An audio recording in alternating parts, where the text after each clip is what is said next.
الحمد لله الذي بعث في الأميين رسولا منهم يتلو عليهم آياته ويزكيهم ويعلمهم الكتاب والحكمة وإن كانوا من قبل لفي ضلال مبين. أشهد أن لا إله إلا الله وحده لا شريك له وأشهد أن سيدنا محمدا عبده ورسوله لا نبي بعده. اللهم صل وسلم على سيدنا محمد الفاتح لما أغلق والخاتم لما سبق ناصر الحق بالحق والهدي إلى صراطك المستقيم صلى الله عليه وآله وصحبه وسلم حق قدره ومقداره العظيم. أما بعد عباد الله فإني أوصيكم ونفسي بتقوى الله وطاعته لعلكم تفلحون. وقال عز من قائل بعد أعوذ بالله من الشيطان الرجيم يا أيها الذين آمنوا اتقوا الله حق تقاته ولا تموتن إلا وأنتم مسلمون. صدق الله العظيم. Hadirin ma'asyiral Jum'ah yang dimuliakan Allah Subhanahu wa taala.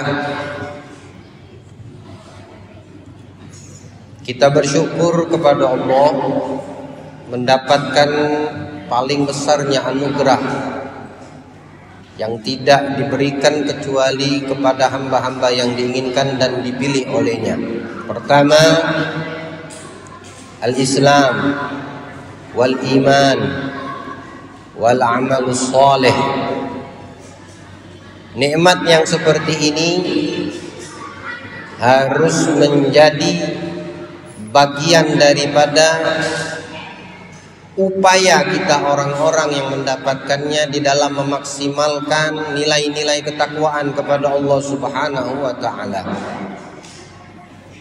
Teruslah kita sebagai hambanya di atas muka bumi ini untuk bisa menjaga daripada kualitas iman kita kepadanya. Makna berserah diri kepada Allah Subhanahu wa ta'ala dengan segala yang diperintahkan olehnya senantiasa kita laksanakan, dipenuhi dan diiringi dengan makna keikhlasan. Dan terhadap segala yang dilarang olehnya dimaksimalkan untuk kita tidak melakukannya dan menghindari sejauh-jauhnya. Jika tergelincir di dalam larangan yang dilarang olehnya, maka bersegeralah untuk kembali kepadanya Allah Subhanahu wa ta'ala. Cerminan ini adalah cerminan sejatinya kita orang-orang yang beriman kepada Allah Subhanahu wa ta'ala. Yang kita yakini, yang kita sadari dan kita ketahui selain daripada para anbiya wal mursalin, tidak ada yang terlindungi, tidak ada yang bisa selamat daripada yang namanya perbuatan dosa. Tapi Rasul sallallahu alaihi wa alihi wasallam beliau mengatakan di dalam sebuah hadisnya, sebaik-baik orang yang berbuat kesalahan bukan karena pilihan dan adanya unsur kesengajaan adalah mereka yang kembali kepada Allah. Orang tidak luput dari yang namanya khilaf. Manusia tidak luput yang dinamakan darinya kesalahan. Tapi manakala itu di luar daripada keinginan dan pilihannya, sehingga dia dikatakan manusia yang tergelincir dari setiap apa yang dilarang oleh Allah, maka sebaik-baik dari kekhilafan tersebut adalah kembali kepada Allah Subhanahu wa ta'ala.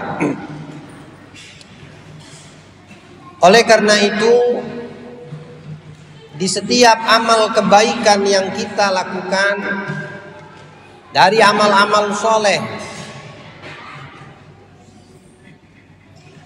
mau itu wajibkah atau itu sunnah, Yang harus kita perhatikan di sini bukan saja di dalam pelaksanaan dari segala yang diperintahkan Allah secara zahir, namun di sisi lain ada perintah yang di dalam pelaksanaan amal baik tersebut menjalankannya penuh dengan keikhlasan, hanya semata mengharap keridhaan dari Allah. Tidak ada selain Allah di dalam amal yang kita lakukan dari kebaikan-kebaikan yang diperintahkan.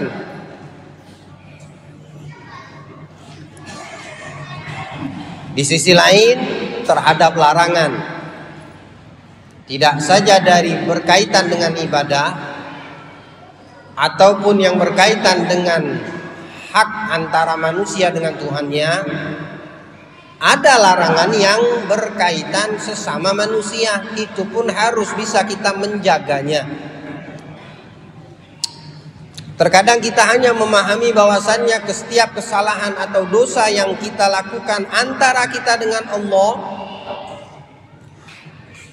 saat dilarang untuk kita meminum atau meneguk yang diharamkan, lalu manusia ini melakukannya, atau dilarang oleh Allah binasil Quran terhadap urusan yang berkaitan dengan riba, maka manusia ini pun melakukannya. Ketika seorang hamba dilarang oleh Allah Subhanahu wa taala untuk mendirikan sholat wajib, maka dia tinggalkan. Kesemua ibadah ini adalah hak Allah yang mesti kita menjauhi dari larangan tersebut sejauh-jauhnya. Namun di sisi lain ada yang berkaitan dengan sesama manusia, hamba-hamba Allah yang ada di sekitar kita. Jika kesalahan tersebut kaitannya hanya dengan Tuhan kita Allah, kesungguhan taubat kita hanya itu yang dibutuhkan oleh Allah. Adanya azam untuk tidak mengulangi daripada pelanggaran antara kita dengan hak-hak Allah. Kemudian menyesali dari setiap pelanggaran yang kita lakukan jika itu berkaitan dengan Allah. Tapi kalau itu pelanggarannya terhadap manusia, maka tidak ada kaitannya dengan Allah, tidak akan diterima taubat manusia tersebut hingga orang yang disakiti memaafkan daripada mereka yang menyakiti. Orang yang dizalimi memaafkan dari perbuatan zalim yang dia dapatkan. Maka yang seperti ini terhapuslah kekhilafan dan dosa-dosa antar sesama hamba Allah di sisi Allah Subhanahu wa ta'ala. Allah Subhanahu wa ta'ala menjelaskan di dalam Al-Quranul Karim, ada gambaran orang-orang waktu masih hidup di dunia, minal mu'min, muslim, amal ibadahnya luar biasa. Semua yang diperintahkan Allah dilakukan, yang dilarang oleh Allah dimaksimalkan dia untuk tinggal dan jauhkan. Kewajiban-kewajiban yang berkaitan dengan hak Allah ataupun yang disunnahkan oleh Nabi kita Muhammad SAW, semua dilakukan. Tapi berkaitan dengan hamba-hamba Allah, dia pernah melakukan perbuatan yang mendoliminya, menyakiti orang yang ada di sekitarnya, baik itu dengan fisik ataupun perbuatannya, bisa jadi dengan ucapan dan lisannya. Terlebih di zaman kita saat ini, pinter-pinter kita menggunakan jari-jari kita terhadap media sosial yang bisa jadi kalimat tersebut sebagai pengganti daripada lisan kita, lalu mendolimi, menyakiti orang-orang yang ada di sekitar kita. Bagaimana gambaran mereka nanti di hari kiamat? Nah, ini yang ingin kita fahami. Allah Subhanahu wa taala di dalam Al-Qur'anul Karim menjelaskan bahwasannya kondisi keadaan manusia kita semua setelah meninggalkan dunia ini mesti akan kembali kepada Allah dan mempertanggungjawabkan apa yang pernah kita lakukan, dan itu kita yakini karena bagian daripada iman kita yang membuat kita meyakini hal tersebut. Bilang Allah di dalam Al-Quran, wa nadha'ul mawazinal qista liyaumil qiyamati fala yudhlamu nafsun syai'a wa in kana mithqala habbatin min khardalin ataina biha wa kafa bina hasibin. Bilang Allah, kami akan persiapkan neraca atau timbangan yang akurat sebagai penimbang amal-amal yang pernah kita lakukan semasa hidup. Dan timbangan yang Allah persiapkan ini adalah timbangan yang sangat pas, yang sangat benar, yang tidak akan pernah meleset, sehingga tidak ada yang lolos darinya perbuatan yang baik ataupun yang zalim, yang tidak baik. Manusia di saat itu, kata Allah, tidak akan ada yang lolos, tidak akan ada yang selamat dari timbangan ini sekecil apapun dari amal yang pernah dia lakukan, baik atau tidak baik. Fala yudhlamu nafsun syai'a wa in kana mithqala habbatin min khardalin ataina biha. Sekecil biji sawi sekalipun amal yang kita lakukan, kami akan datangkan pahalanya, kata Allah. Wa kafa bina hasibin, maka cukup bagi kami yang menghisap di hari tersebut. Tidak ada yang bisa protes, tidak ada yang bisa mengklaim. Justru Nabi Muhammad SAW berkaitan dengan orang yang pernah berbuat zalim dengan saudaranya, meski dia banyak melakukan amal kebaikan dari perintah-perintah Allah, tidak akan pernah lepas dari timbangan tersebut. Hingga Nabi SAW di dalam Sahih Muslim, beliau pernah suatu ketika mendatangi perkumpulan para sahabat, duduk santai di tengah-tengah sahabat. Nabi bertanya, atadruna mal muflis? Apakah kalian tahu siapa itu orang yang merugi? Siapa orang yang merugi, kata Nabi? Tahukah kalian? Maka sahabat yang diajukan pertanyaan menjawab, al-muflis fina ya Rasulullah man la dirham lahu wala mata'. Orang yang rugi di antara kita umat manusia, wahai Rasulullah, adalah mereka orang-orang yang tidak memiliki uang atau memiliki uang di dalam upayanya mendapatkan harta tersebut terus-menerus rugi. Anda seorang pengusaha, pedagang, tujuan daripada usaha dan berdagang bisnismu itu untuk mendapatkan meraup keuntungan. Bukan berarti Anda tidak punya uang, bukan berarti Anda tidak punya modal, bukan berarti Anda tidak punya harta, tapi perputaran harta yang kamu putarkan itu tidak mendatangkan kecuali kerugian di atas kerugian. Ini dari sisi duniawi. Maka ini dikatakan muflis. Dia rugi, tapi ruginya dari sisi dunia. Inilah yang dipahami oleh para sahabat. Yang tidak punya duit, yang tidak punya harta dirham, atau dia tidak punya barang, Maka mereka lah yang rugi ya Rasulullah. Apa jawab Nabi? Di sini Nabi ingin memberitahukan kepada kita yang beriman, minal muslimin, bahwasannya kerugian itu bukan saja dalam urusan dunia, justru ada orang yang rugi di akhirat, dan itu kerugian yang paling membuat sengsara manusia tersebut, hamba tersebut.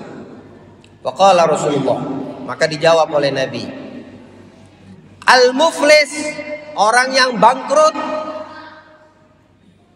yaumul qiyamah, nanti di hari kiamat. Bukan orang yang waktu di dunia tidak punya duit, bukan yang waktu di dunia tidak mempunyai barang perhiasan, tapi orang yang bangkrut dimaksudkan Nabi nanti di hari kiamat adalah mereka yang datang di hari kiamat menghadap Allah dengan timbangan yang sudah disiapkan sama Allah, lalu ditimbang di neraca tersebut bisolatin, wasiyamin, wazakatin. Amal ibadahnya banyak dilakukan, sholatnya mendatangkan pahala, puasanya mendatangkan pahala, zakat, sedekah, infaknya mendatangkan pahala yang banyak dari ibadah antara dia dengan Tuhannya. Wayati, kemudian datang segerombolan kelompok manusia yang lain. Datang ke siapa? Ke orang yang ahli ibadah ini, yang sholatnya banyak, yang puasanya berkelanjutan, yang zakat, sedekah, infaknya terus menerus dia lakukan waktu masih hidup di dunia. Saat ditimbang pahala ibadahnya luar biasa banyaknya. Datang kelompok yang lain, datang rombongan manusia. Ternyata ini rombongan manusia adalah mereka-mereka yang waktu masih hidup di dunia pernah dizoliminya, pernah disakitinya, pernah dicaci makinya, pernah difitnahnya, pernah disakitinya, bahkan pernah nyawanya, darahnya tumpah dengan sebab dia. Lalu datanglah ini orang. Apa yang mereka lakukan? Menuntut. Dengan cara bagaimana? Kembali membalas pukulan, kembali membalas caci maki. Semua itu tidak ada guna. Karena di hari kiamat namanya hari pembalasan. Bukan orang yang menyakiti, memukul, dibalas pukul, karena itu tidak menguntungkan bagi mereka. Tapi mereka ingin menuntut yang mendatangkan keuntungan. Apa yang terjadi? Yang banyak pahala tadi, tapi dia berbuat jahat sama saudaranya. Yang banyak ibadahnya tadi, tapi pernah dia menyakiti dengan lisan saudara-saudaranya. Maka yang dizolimi, yang disakiti ini menuntut kepada Allah, ya Allah, kami kekurangan pahala, dia banyak pahala. Yang kami tuntut adalah pahalanya. Berikan itu kepada kami. Maka Allah izinkan untuk mengambil pahala sholatnya, pahala puasanya, pahala zakat dan harta yang dikeluarkan di jalan Allah, diambil sama orang yang pernah dizoliminya, diambil sama orang yang pernah dicaci makinya, diambil sama orang yang pernah diadu dombanya, diambil sama orang yang pernah darahnya tumpah dengan sebab dirinya. Sampai pahala yang tadi banyak habis, tak tersisa. Ternyata perbuatan zolimnya belum menutupi daripada rasa sakit atau yang dizolimi oleh hamba tersebut. Apa yang dituntutnya lagi? Mengambil pahala. Pahalanya udah gak ada. Maka mereka mengatakan kepada, ya Allah, dosa kami lemparkan ke dia, suruh dia ambil dosa-dosa kami. Sekarang muflis yang mana? Rugi yang mana? Bangkrut yang dimaksudkan apa? Dari hidup dunia banyak beribadah, tapi menyakiti orang-orang yang ada di sekitarnya, baik dengan secara fisik ataupun dengan lisannya. Pahala yang dikerjakan dari amal baik hilang semua pada hari kiamat. Bangkrut total. Yang tadi banyak dosa, sekarang banyak pahala. Yang tadi banyak dosa, berpindah dosanya kepada yang tadi banyak pahala. Subhanallah, itulah yang namanya hari pengadilan. Pengadilan Allah tidak ada berat sebelah. Hanya dalam Al-Quran tadi kita dengarkan bersama, wa nadha'ul mawazinal qista. Makna qista, para ulama tafsir mengatakan akurat. Pahala dan dosa itu bisa dibarter. Seberat apa pahala yang kita lakukan dan seberapa banyak perbuatan dosa dan dolim kepada orang lain yang pernah kita lakukan, semua itu akan menjadi sia-sia kalau kita belum mendapatkan maaf dari orang yang pernah kita zalimi. Maka dari itu ikhwan yang dimuliakan Allah, jika dosa antara kita dengan Allah cukup taubat nasuhah, Allah akan menerima daripada taubat kita sebagaimana yang dijanjikan dan difirmankannya dalam Al-Quran, ya ayyuhalladzina amanu tubu ilallahi taubatan nasuha. Ini Allah yang memberikan jaminan bagi yang bertaubat dengan taubat nasuha, dimaafkan, dosanya diampunkan. Tapi kata Nabi Muhammad, kalau dosanya antar hamba dengan hamba yang lain, tidak akan Allah ikut andil dan campur kecuali yang dizolimi memaafkan. Dan orang yang merugi kata Nabi Muhammad SAW pada hari kiamat, bangkrut total, habis-habisan. Yang waktu hidup mengumpulkan banyak pahala, ternyata diambil pahalanya di hari kiamat oleh orang-orang yang pernah disakiti dengan lisannya, ataupun dengan tangannya, ataupun dengan anggota tubuhnya. Semoga Allah memberikan pemahaman kepada kita dan dijadikan apa yang Allah firmankan dari apa yang kita dengarkan, dari apa yang disabdakan oleh Nabi kita Muhammad SAW tentang kerugian yang terbesar adalah ketika orang merasa mendapatkan kerugian tersebut di hadapan Allah di hari pengadilannya. Hingga keluar kita dari tempat ini menjadi hamba-hamba Allah, insan yang selalu berupaya untuk memaksimalkan nilai-nilai ketakwaan, serta menjaga, mempererat, memperkuat persaudaraan antar sesama muslim, mempererat, memperkuat daripada ketakwaan kita kepada Allah dengan menjalankan semua yang diperintahkan dan menjauhi semua yang dilarang oleh Allah Subhanahu wa taala. Mudah-mudahan kembali kita dari tempat yang mulia ini menjadi hamba-hamba yang dimuliakan oleh Allah. Dunia kita dimuliakan Allah, akhirat kita mendapat kemuliaan dari Allah. Di dunia kita mengumpulkan banyak pahala, di akhirat kita tidak dirugikan karena perbuatan-perbuatan yang pernah kita lakukan, insyaallah. Amin Allahumma amin. Barakallahu li wa lakum fil Qur'anil azim.